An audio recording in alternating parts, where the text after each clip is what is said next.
chán đủ chứ mò cái ọt khí rồi như chán đủ nó rồi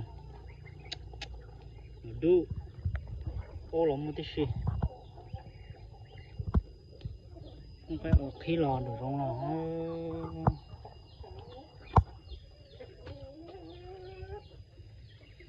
cái nó nhỏ xe